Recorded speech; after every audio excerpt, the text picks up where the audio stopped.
When the galaxy discovered humans aren't peacekeepers but patient assassins. Part 4. The first Krell installation fell in silence. No explosions, no dramatic battle. The command center on Krell Prime simply locked itself down at 200 local time.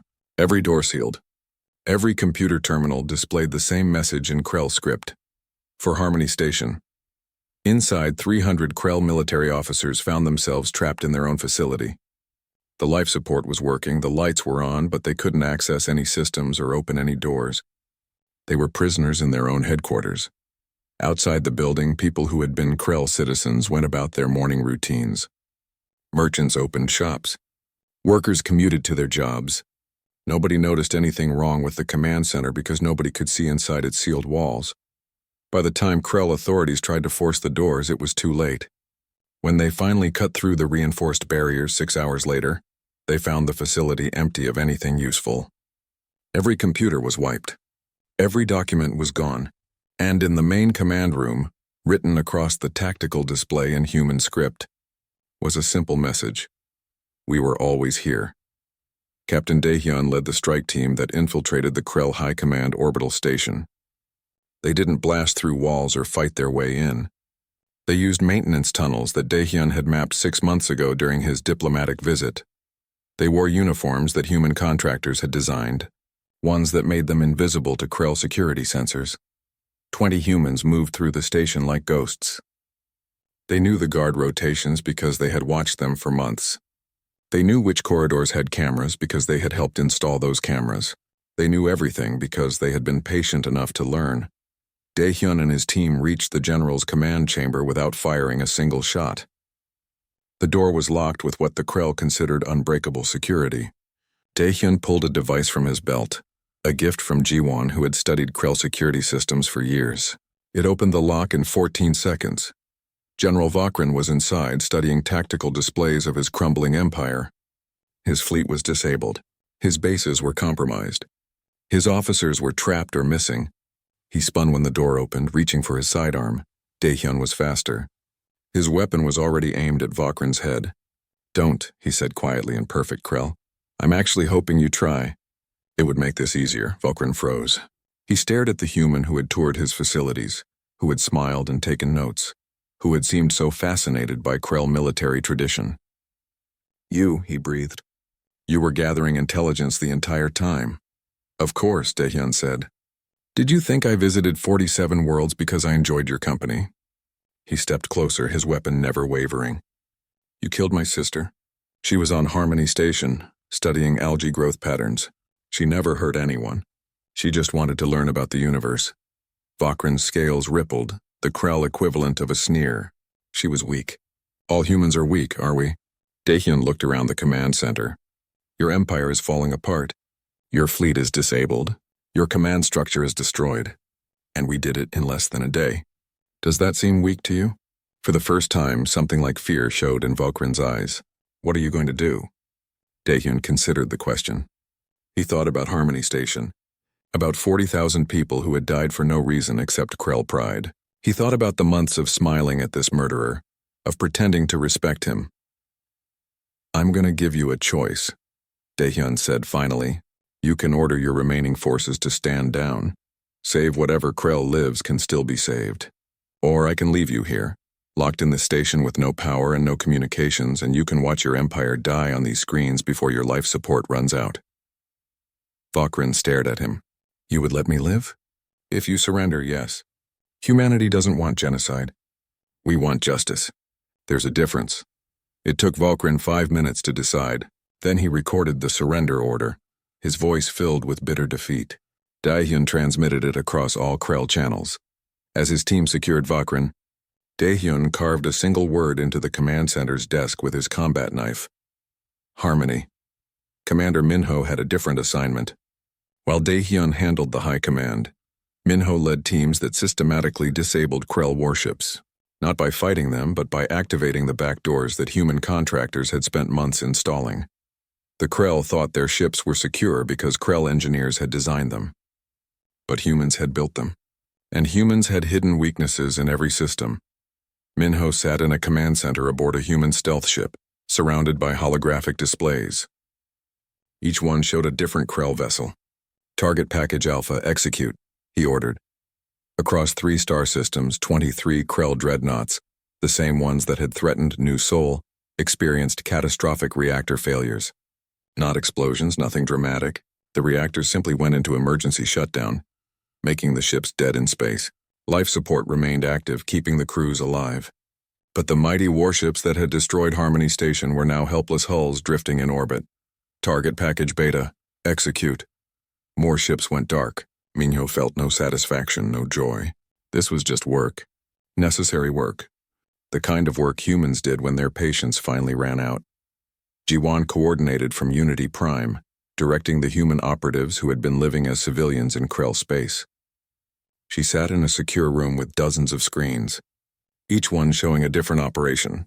Team 7, the planetary shield generator is in Building 16, 3rd floor, she told a group approaching a military installation. The control room has 4 guards. They rotate every 6 hours. You have a 12-minute window during the shift change. On her screen, she watched the team move with perfect precision. They had trained for this specific mission for weeks, using the exact floor plans that Jiwan had provided from her academic research. "Shield generator disabled," the team leader reported. "No casualties. Krell security is contained. Good. Proceed to extraction point Delta." This pattern repeated across Krell space. Human teams struck military targets with surgical precision. They disabled weapons, captured installations, and neutralized threats, but they avoided civilian casualties. Every operation was planned to minimize collateral damage. This wasn't rage. This was calculation. Back in the Galactic Council chamber, Ambassador Hyejan stood before the assembled delegates and explained what they were witnessing. "For 80 years, she said, humanity has been part of this council. We negotiated your treaties. We mediated your disputes. We smiled and played the role of the peaceful species. But every moment of those 80 years we were preparing for this possibility." She pulled up a holographic display showing a timeline. Every human who worked in Krell space was an intelligence asset. Every tourist was gathering data. Every merchant was mapping facilities. Every diplomat was studying their command structure. We learned everything about them because we knew someday someone would push us too far. The delegates sat in stunned silence. Some looked horrified. Others looked terrified, suddenly realizing what this meant. "You all have human civilians in your space too," a delegate from the Vrellan Confederacy said nervously. Hyejan turned to face them. "Yes, we do. And every single one of them has been gathering intelligence just in case. We know your military capabilities. We know your security systems. We know how to defeat every species in this chamber if we need to." "That's madness," someone shouted. "You're threatening the entire galaxy." "No," Hyejan said firmly. "We're explaining reality. Humans don't want war. We prefer peace. But we learned long ago on Earth that peace is only possible when you're capable of war but choose not to wage it. The Krell thought we were weak because we chose diplomacy. They learned differently." She paused, letting her words sink in. "Every species here can make the same choice the Krell made. You can test us, attack our people, dismiss our warnings. Or you can understand that when humans say we want peace, we mean it, because we know exactly how terrible the alternative would be." The chamber remained silent for a long time. On the Krell homeworld, citizens watched their military fall apart in real time. The government tried to suppress the information, but human hackers had compromised their networks too. Every screen, every broadcast channel showed the truth. The mighty Krell Empire was being dismantled by a species they had considered prey. Some Krell called for resistance. But how do you resist an enemy that's already inside your systems? How do you fight people who understand your defenses better than you do? The civilian population largely stayed home, confused and afraid. They had been told their military was invincible. They had celebrated the destruction of Harmony Station as proof of Krell supremacy. Now they were learning the price of that pride. Human teams secured military installations but left civilian areas untouched. They disabled warships but didn't destroy cities. This wasn't conquest. This was a very specific kind of justice. 3 days after the operations began, the Krell Empire effectively ceased to exist as a military power. Their fleet was disabled. Their command structure was captured or neutralized. Their weapons were offline. 3 centuries of military dominance ended in 72 hours. When the galaxy discovered humans aren't peacekeepers, But Patient Assassins Part 5 3 weeks after the Krell Empire fell, Captain Dae-hyun walked through the memorial gardens on Earth. The gardens were new, built specifically to honor those lost on Harmony Station. 40,000 white flowers grew in careful rows, each one representing a life that had ended in 17 seconds of violence. He stopped at one flower in particular. The plaque read, Somin Kang, xenobiologist, sister, friend. Dae-hyun knelt and touched the white petals gently. We got them, he said quietly to the flower. It took 6 months, but we got them. General Vokrin is in custody. His fleet is scrap. The Krell military doesn't exist anymore. He paused. I know you wouldn't have wanted this. You believed in peace, but sometimes peace requires people like me to do terrible things so people like you can study algae in safety. He stood, saluted the flower, and walked away. Behind him, the memorial garden stretched out in rows of white, a reminder of why patience had turned to action. The Galactic Council held its most important session in 3 centuries. Every species sent their highest leaders, not just ambassadors. They gathered in the Grand Chamber, but today the atmosphere was different. There was fear in the room, uncertainty about what came next. Ambassador Hye-jin, still wearing her Strategic Command uniform, stood before them. She had been doing this for 3 weeks now, answering questions, explaining humanity's actions, making it clear what the galaxy had failed to understand for 80 years. The question before this council, said Chairperson Thelen, is what to do about humanity. Some members call for sanctions, others suggest expulsion from the council. Some even speak of forming a coalition to contain human expansion. Hye-jin listened patiently, then she spoke. Before you decide, I want to make sure you understand what happened. The Krell destroyed Harmony Station, 40,000 civilians dead. This council formed a committee. You wrote reports. You did nothing. She pulled up images of the destroyed station. Some delegates looked away. Others stared in uncomfortable silence. The Krell then threatened New Sol, 2 million civilians. General Vokrin came into this very chamber and told us we existed at his pleasure. Again, the council did nothing. So humanity acted. Hye-jin moved to the center of the chamber, addressing all delegates at once. We did not act in rage. We acted with precision. Krell military casualties were approximately 12,000. Civilian casualties were fewer than 100, and those were mostly accidents. We disabled their military while leaving their civilian infrastructure intact. We removed their ability to harm others while minimizing harm ourselves. A delegate from the Vrellan Confederacy stood. But you had been preparing for this for decades. You were planning to attack them all along. No, Hye-jin corrected firmly. We were preparing to defend ourselves if necessary. There's a difference. We hoped we would never need these plans. But we learned from our own history that hoping for peace isn't enough. You need to be capable of war while choosing peace. She looked around the chamber. Every species here has militaries. Every species has defense plans. The only difference is that we made sure ours would work. The Krell dismissed us as weak because we chose diplomacy first. That was their fatal mistake. Thelen shifted uncomfortably in his chair. But you admitted you have intelligence-gathering operations in every member species territory. How can we trust you? Because we've been gathering that intelligence for 80 years and never used it until someone killed 40,000 of our people, Hye-jin replied. We've had the capability to harm you for decades. We chose not to. That should tell you everything about humanity's actual intentions. She pulled up more displays showing human operatives across the galaxy. Right now, we could disable the defense networks of 17 species. We could crash the economies of 9 others. We could spark rebellions in 6 more. We have the capability. We've always had it. But we've never used it because we genuinely want peace. The chamber was silent. So here's humanity's offer. Hye-jin continued. We return to being the diplomats and mediators you knew for 80 years.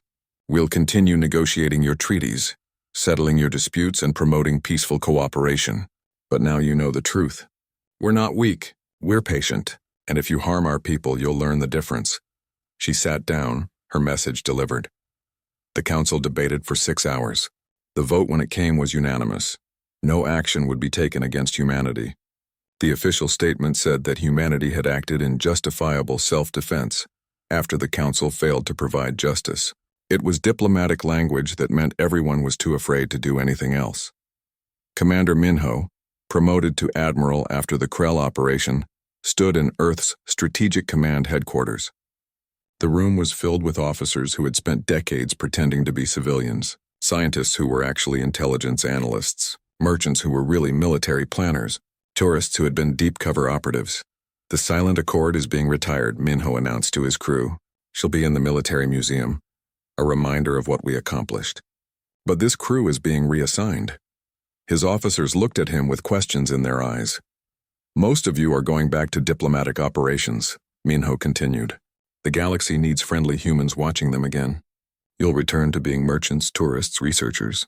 You'll smile and ask naive questions and gather intelligence, just like before. One young officer raised her hand. Sir, won't they be watching for this now? Minho smiled. Of course they will. That's part of the point. They'll watch our obvious operatives and think they've figured us out. Meanwhile, the ones they don't know about will continue working. The galaxy has learned humans are dangerous when pushed. Now we let them relax again, get comfortable, until and unless someone else decides to test us. It was cold strategy, but it was honest. Humanity would return to the shadows, patient and watchful. Jiwan published her final academic paper, The Anthropology of Patience: Why Humans Wait. It became required reading at military academies across the galaxy. In it, she analyzed human strategic thinking from ancient Earth wars through the Krell operation. The conclusion was simple, but profound.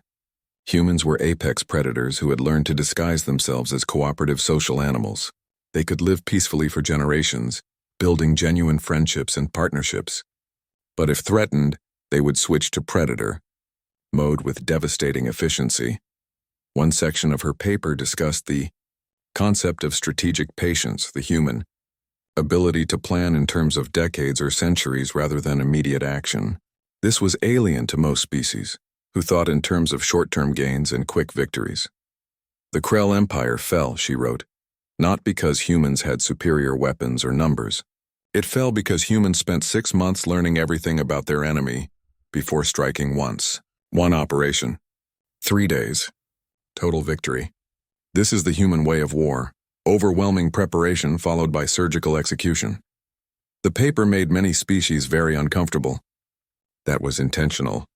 On New Sol, the farming colony that had been threatened, life slowly returned to normal. The Krell fleet that had orbited their world was towed away. Human peacekeeping forces remained for a few weeks, then quietly withdrew. The colonists erected their own memorial, not for people they had lost, but for the humans who had saved them. The inscription read, "To those who watch in silence, who wait with patience, who protect us by being prepared. We know you're out there. Thank you." It was signed by 2 million grateful citizens. General Vokrin stood trial at the Galactic Court. The charges were genocide, war crimes, and crimes against sentience. The trial lasted 3 months. The evidence was overwhelming. Daehyun attended every session, sitting in the gallery and watching. Vokrin never looked at him. The general seemed smaller now, his massive frame hunched, his scales dull. He had been a proud warrior leading an empire. Now he was a war criminal facing justice. The verdict was guilty on all counts. Vokrin was sentenced to life imprisonment on a neutral world, where he would spend the rest of his long life thinking about the species he had dismissed as weak. As Vokrin was led away, he finally looked at Daehyun. Their eyes met for a moment. The Krell general opened his mouth as if to speak, then closed it. What could he say? He had been beaten at his own game by prey that turned out to be predators. Daehyun left the courtroom without a word. Justice was served. His sister could rest. Ambassador Hyejin stepped down from Strategic Command and returned to her role as Earth's diplomatic representative. She changed back into her gray diplomatic robes, put away the military uniform, and went back to attending council sessions. The first time she entered the chamber after the Krell operation, every delegate fell silent. She walked to Earth's delegation box, sat down, and smiled pleasantly at Chairperson Thelen. "I trust we can begin today's agenda," she said warmly. "I believe we were discussing trade routes in the Outer Rim." Slowly, carefully, the council returned to normal business, but nothing was truly normal anymore. Everyone knew what humanity was capable of. Every species watched their human residents with new eyes. The merchants and tourists and researchers who seemed so friendly, were they gathering intelligence? Probably. But as long as you didn't attack humans, it didn't matter. When the galaxy discovered humans aren't peacekeepers, but patient assassins Part 1, the emergency klaxon screamed through Harmony Station at 0347 Galactic Standard Time. Captain Daehyun was drinking coffee in his quarters aboard the diplomatic vessel Silent Accord when the first reports came through. He set down his cup carefully and watched the screen as the station where his sister worked simply ceased to exist. 40,000 people. Gone in 17 seconds. The Krell dreadnoughts hung in space like metal predators, their weapons still glowing from the discharge. The lead ship broadcast a message across all frequencies. General Vakrin himself appeared on screens throughout the sector. His scaled face twisted into what passed for a Krell smile. The station violated territorial boundaries, Vakrin said, his translator rendering his words into 100 languages simultaneously. This is the consequence. Let all species understand that Krell space is Krell alone. Daehyun closed his eyes for exactly 3 seconds. When he opened them, his face showed nothing. No rage, no grief, nothing at all. He pressed a button on his desk and spoke calmly into the communicator. Lieutenant Minho, please come to my quarters. The young officer arrived 2 minutes later. His uniform pressed, his expression concerned but controlled. They had worked together for 6 years. Minho was 28 and looked younger, with a face that other species found disarming and innocent. Sir, Minho said quietly, I heard about Harmony Station. Your sister was doing her job, Daehyun finished. As are we. Send a message to Earth Command. Tell them Harmony Station has fallen. Tell them the timeline has accelerated. Minho nodded once. No questions. No hesitation.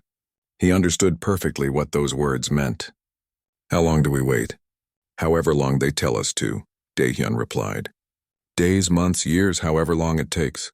3 days later, Ambassador Heejin stood before the Galactic Council in the Great Chamber on Unity Prime. She was 53 years old and had served as Earth's representative for 12 years. The council members knew her as patient, wise, and endlessly diplomatic. She had negotiated 17 trade agreements and settled 9 border disputes without a single shot fired. Today, she wore gray robes of mourning. Her voice was steady as she addressed the assembled delegates. Esteemed members of the council, she began. Humanity comes before you seeking justice. 3 days ago, the Krell Empire destroyed Harmony Station without warning or provocation. 40,000 civilians died. Among them were not only humans but also representatives from 17 other species who worked there in peace.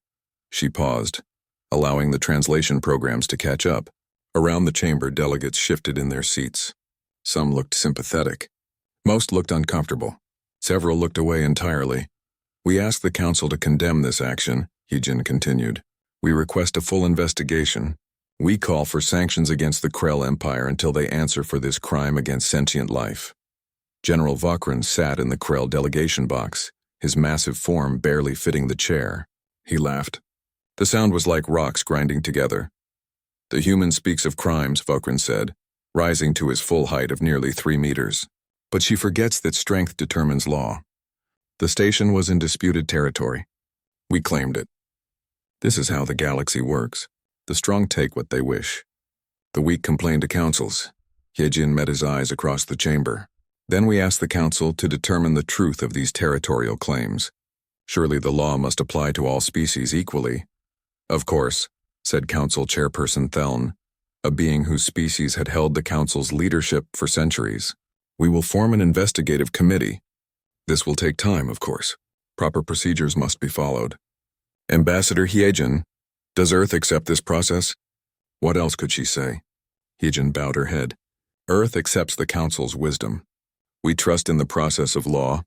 The Krell delegation laughed again. Other species looked at humans with pity.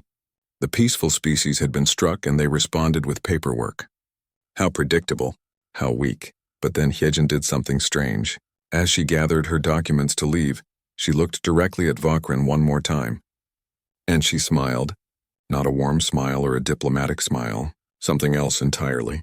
Something that made the Krell general pause for just a moment before he dismissed the feeling. Humans were prey. Prey didn't plan. Prey just died. That same day, across Krell space, small changes began. A human merchant captain on the Krell homeworld apologized profusely for a computer error that delayed a shipment of military parts by 6 hours. A human tourist in the capital city asked a Krell soldier for directions to the nearest monument, wondering aloud about the beautiful architecture of the military complex. A human contractor working on a Krell battleship requested a transfer back to human space, citing homesickness and offering to train his Krell replacement personally. Nobody connected these events. Why would they? They were random, meaningless, the normal chaos of daily life across a galaxy of trillions. Aboard the Silent Accord, Captain Dae-hyun received his orders from Earth. He read them twice, then deleted them permanently. The message had been simple: continue normal operations. Maintain all appearances. Wait for signal, Minho, he called. His second officer appeared instantly. Sir? Prepare for a goodwill tour of Krell space. We'll visit their military worlds, offer our condolences for the misunderstanding with Harmony Station, discuss increased trade opportunities. Minho's young face showed surprise that looked entirely genuine. Sir, we're going to visit them? Of course, Dae-hyun said calmly. We're diplomats. Our job is to build bridges, not burn them. The Council will handle justice. We'll handle diplomacy. Yes, sir. Minho left to make arrangements. Alone in his quarters again, Dae-hyun pulled up a photo of his sister. She smiled at the camera, her arms around two colleagues, all three of them laughing at something outside the frame. Behind them, the observation window showed the beautiful curve of a planet they were studying. He touched the image gently, then closed it. From his desk drawer, he removed a small black notebook. Inside, written in his own handwriting, were names, dates, locations, and numbers. He'd been keeping this notebook for 6 years. Every Krell world he'd visited, every military installation he'd toured, every general he'd met at diplomatic functions, every weakness he'd observed while smiling and shaking hands. He added Vakran's name to the list. Across human space, others were making similar notes. In classified facilities on Earth, analysts were compiling data that had been gathered over 80 years. Every human who had ever worked with the Krell, every tourist who had visited their worlds, every merchant who had traded in their space, all of them had been watching, learning, recording. The galaxy knew humans as peacekeepers, as diplomats, as the species that preferred words to weapons, that chose negotiation over violence, that valued life above all else. This was not a lie. Humans did value all of these things, but the galaxy had forgotten something important about Earth's history. Humanity had learned long ago in their own wars that the most dangerous warriors were not the ones who struck first. They were the ones who waited, who planned, who learned everything about their enemy before acting. Humans called it patience. Others would call it something else when they finally understood. Yejin returned to her private office after the council session. Her assistant, a young woman named Jiwon, brought her tea. The council was as expected, Jiwon said quietly. Yes, Yejin sipped the tea. They'll form committees. They'll write reports. They'll do nothing. And us. We do what we've always done. We smile, we wait, we prepare. Yejin looked at her assistant. How are your research papers coming along? Jiwon smiled slightly. The Krell love them. My work on their military traditions is being taught at their academies. They've invited me to visit 17 installations to study their culture firsthand. Good, Yejin said. Accept all the invitations. Study everything. Learn everything. When the time comes, we'll need to know exactly how to dismantle them. 3 months. That's how long Earth Command decided to wait. 3 months of smiling, trading, visiting, learning. 3 months of being underestimated. The clock was ticking. The Krell just didn't know it yet. When the galaxy discovered humans aren't peacekeepers, but patient assassins part, 2-3 months after Harmony Station became a cloud of debris, Captain Dae-hyun stood in the grand hall of the Krell Military Academy on their homeworld. Around him, young Krell warriors practiced combat techniques that their species had perfected over centuries. They moved with deadly grace despite their size, their scaled bodies rippling with muscle. General Vakran himself had invited Dae-hyun to observe the training. It was meant as an insult, a reminder of human weakness. Look at our warriors, the invitation implied. This is what real strength looks like. Dae-hyun watched everything with a pleasant smile on his face. He asked questions like an eager student. He took notes on a tablet that everyone could see. He praised their techniques and traditions, and all the while, his augmented contact lenses were recording everything at microscopic detail. Combat patterns, reaction times, weak points in their defensive stances. The data streamed silently to his ship's computer. "Your warriors are magnificent," Daehyun told Vokran with genuine-sounding admiration. "Humanity has much to learn from Krell martial traditions." Vokran's chest swelled with pride. "Perhaps if your species trained as we do, stations like Harmony would not need to be destroyed." "Strength keeps the peace, Captain, not words." "A valuable lesson," Daehyun agreed, bowing respectfully. Inside, he was counting the guards, memorizing their patrol routes, noting the security systems. In 6 months, when the time came, his teams would need exactly this information. Lieutenant Minho was 3-star systems away, attending a Krell trade conference. He played his role perfectly, the young officer who seemed slightly overwhelmed by the grandeur of Krell commerce. He asked naive questions about their supply chains. He accidentally spilled his drink at a reception, causing minor chaos that let him observe how their security responded to unexpected incidents. A Krell logistics commander named Thorak found Minho amusing. Over drinks, Thorak explained how the Krell military maintained its vast empire. He showed Minho charts of supply routes, thinking the human was too simple to understand their significance. Minho nodded along, appearing confused by the complexity. His cybernetic implants hidden beneath his skin recorded every detail. Later, in his hotel room, he would compile the data and send it through encrypted channels to Earth. Those supply routes would be very important soon. "You humans are so concerned with understanding others," Thorak said, his translator making his voice sound almost friendly. "It is inefficient. Better to simply take what you need." "Maybe you're right," Minho said, smiling sheepishly. "We're not a warrior species like yours. We just try to get along." Thorak laughed and ordered another round of drinks. He had no idea he was talking to a man who held expert certifications in 17 different combat styles and had memorized the specifications of every Krell warship in the fleet. Jiwon had become something of a celebrity in Krell space. Her academic papers on Krell military culture were bestsellers. She received invitations to speak at universities, military academies, and government facilities. The Krell were proud that a human scholar recognized their superiority. At each location, Jiwon gave brilliant lectures. She praised Krell strategic thinking. She analyzed their historical battles with academic precision. She asked permission to study their monuments and military installations for her next book. Permission was always granted. After all, what harm could one human scholar do? What they didn't know was that Jiwon had 3 doctoral degrees in xenotechnology, chemical engineering, and networked systems. Every monument she studied contained sensors she left behind. Every facility she visited had its security systems mapped within hours of her arrival. Her books contained coded messages that other human operatives could read perfectly. She stood before a statue of an ancient Krell conqueror, recording notes for her research. Her scanner, disguised as a camera, penetrated deep into the building's infrastructure. She located power conduits, communication hubs, and structural weak points. All data was stored in her neural implant ready for extraction. A Krell professor named Velkar approached her. "Your work honors our people, Dr. Jiwon. You understand what makes the Krell great." "I'm just trying to learn," Jiwon said warmly. "Your civilization has so much to teach.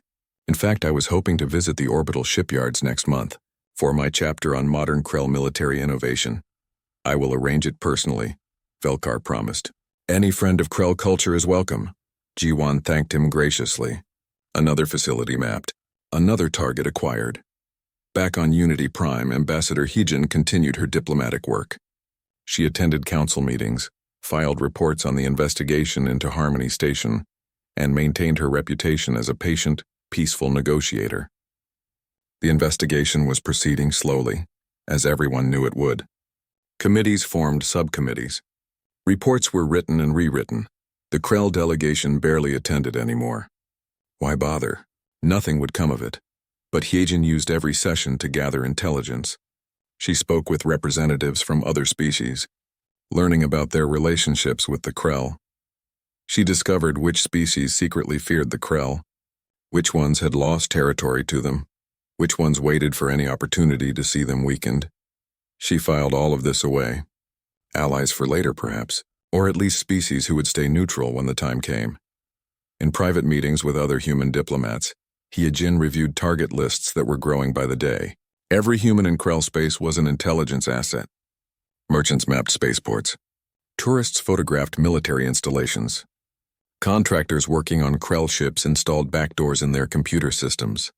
Engineers building Krell stations included structural weaknesses that would be invisible until activated.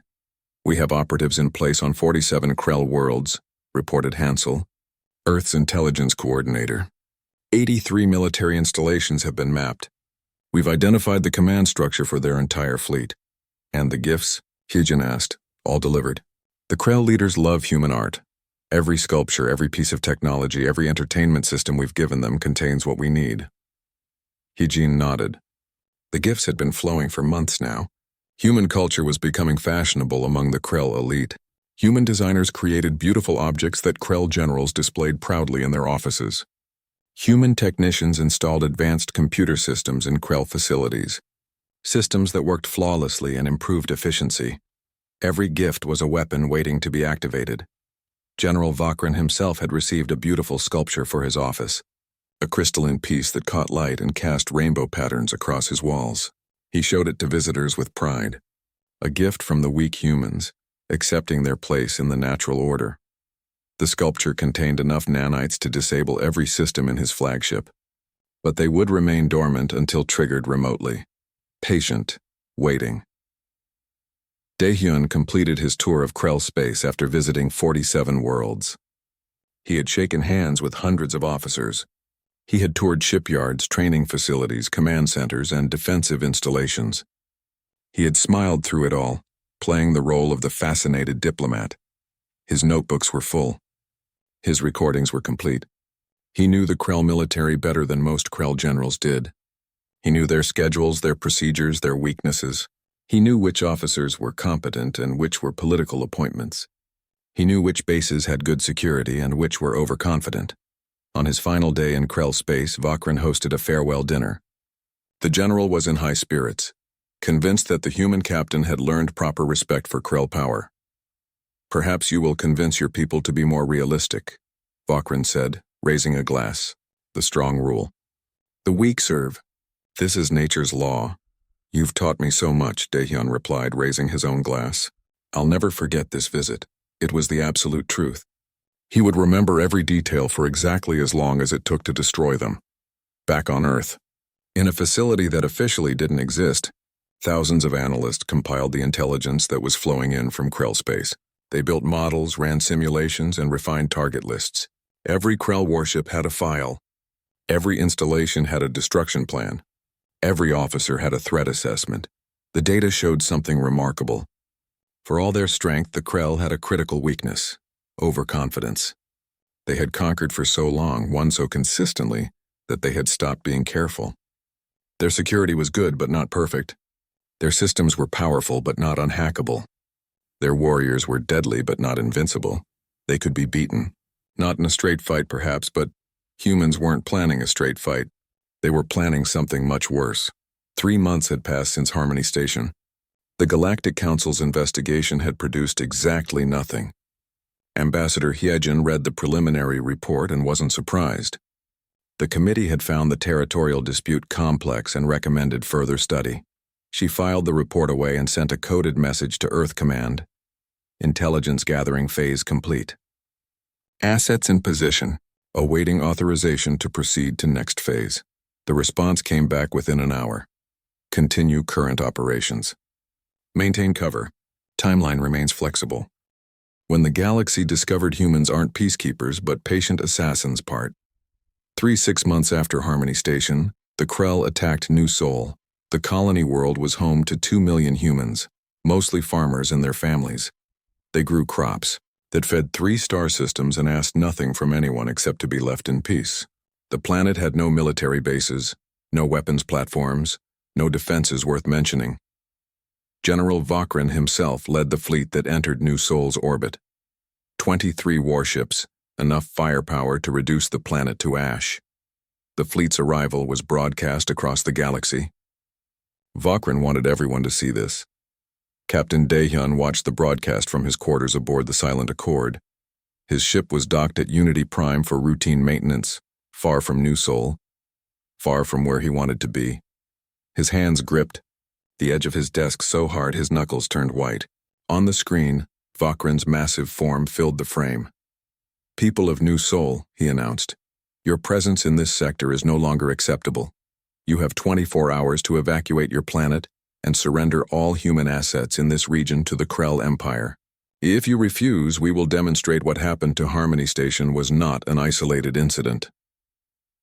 The camera pulled back to show Vakran standing in the Galactic Council chamber itself. He had brought his ultimatum directly to Unity Prime, making it impossible to ignore. Around him, the delegates sat in stunned silence. Ambassador Hyejin was there. Daehyun watched her face on the screen, saw her sitting motionless in Earth's delegation box. She showed no emotion, no reaction at all. But Daehyun had worked with her for years. He knew what that stillness meant. Vakran turned to face Hyejin directly. "Ambassador, your species exists at our pleasure. You scatter when we approach, you negotiate when we demand, you accept our actions because you are weak. This is simply reality. Comply with our demands or New Sol becomes a memorial like Harmony Station." The chamber was absolutely silent. Every delegate, every aide, every translator waited to see what the human would do. Would she beg? Would she cry? Would she finally show some spine and rage uselessly against the inevitable? Hyejin stood slowly. She smoothed her diplomatic robes with careful hands. And then she smiled. It was the same smile she had given Vakran 6 months ago. The same smile that had made him pause, just for a moment, before dismissing it. "General Vakran," she said quietly, her voice carrying perfectly through the chamber's acoustic systems. "Humanity has heard your ultimatum.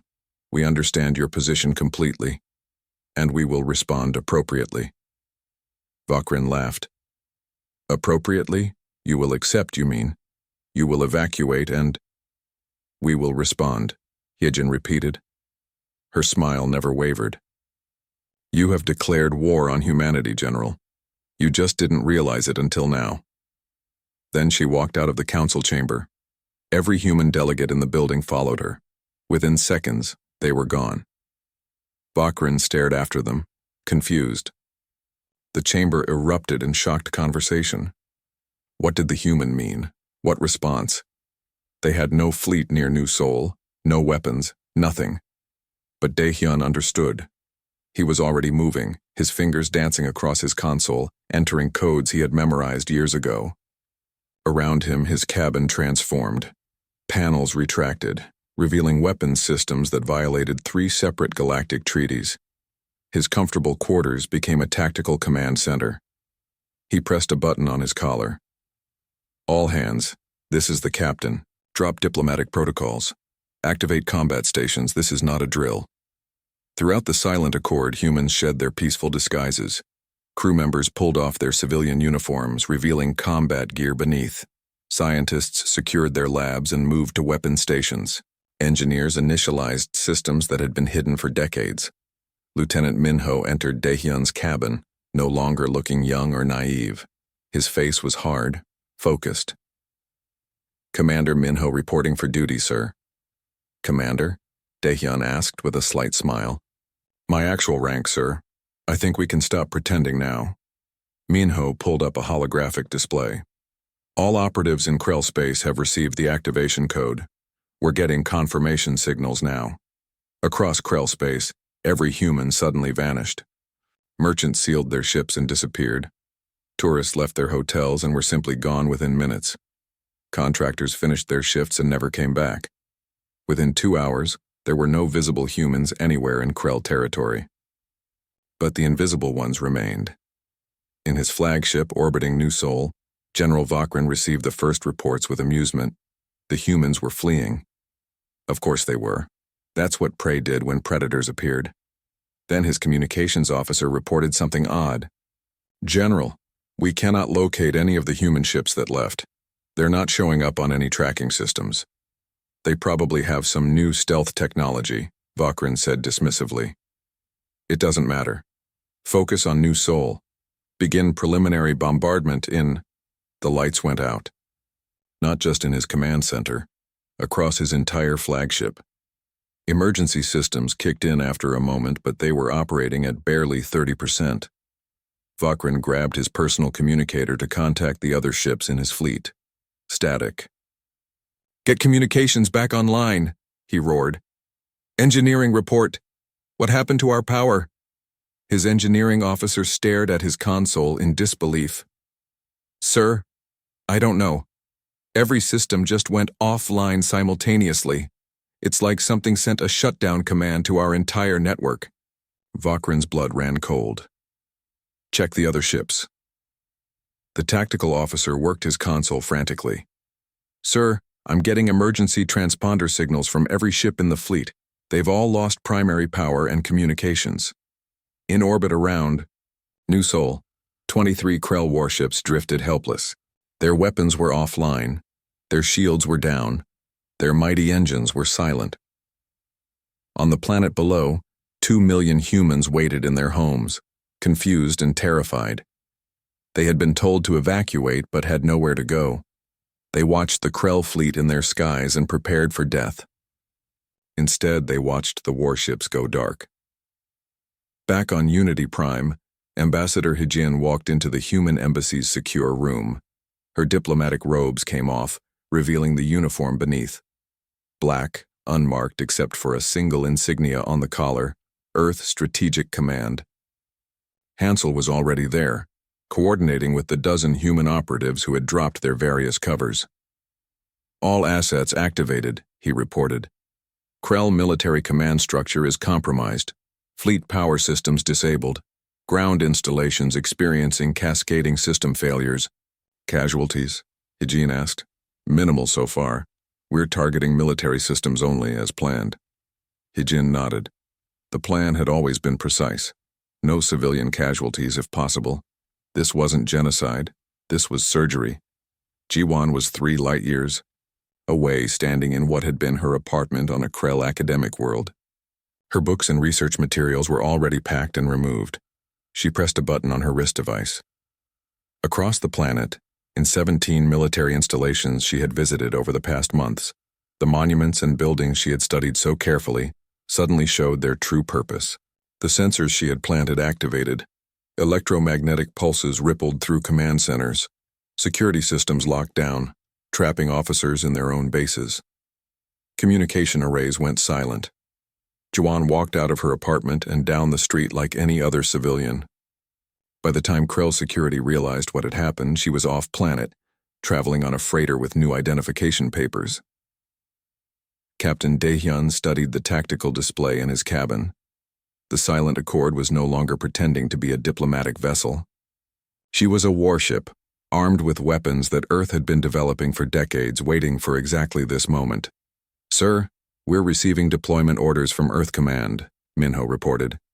"We're to proceed to Krell homeworld, coordinate with operative teams already in position. Any word on New Sol?" "Yes, sir. The Krell fleet is disabled. Our reinforcement fleet will arrive in 6 hours to secure the planet. No shots will be fired unless the Krell force the issue." Daehyun allowed himself a small smile. "And General Vakrin?" "Still in orbit, powerless, confused." Minho's expression was grim satisfaction.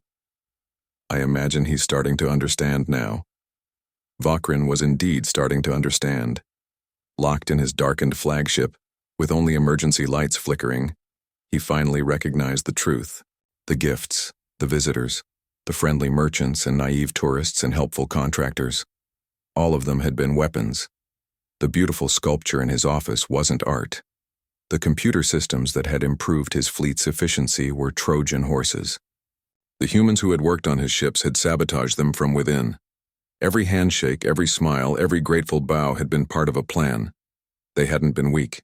They had been patient. He tried to override the shutdown, but every system fought him. Human programmers had written the code that ran his fleet. Human engineers had installed the systems. Human technicians had access to everything for 6 months, and he had let them in because he thought they were harmless. Vakrin punched the wall in rage, his scaled fist leaving a dent in the metal. 40 generations of Krell military tradition, defeated by creatures who smiled and took notes. The Galactic Council convened an emergency session within hours. Every delegate was there, summoned by urgent messages. They thought they were meeting to discuss the new Soul Crisis.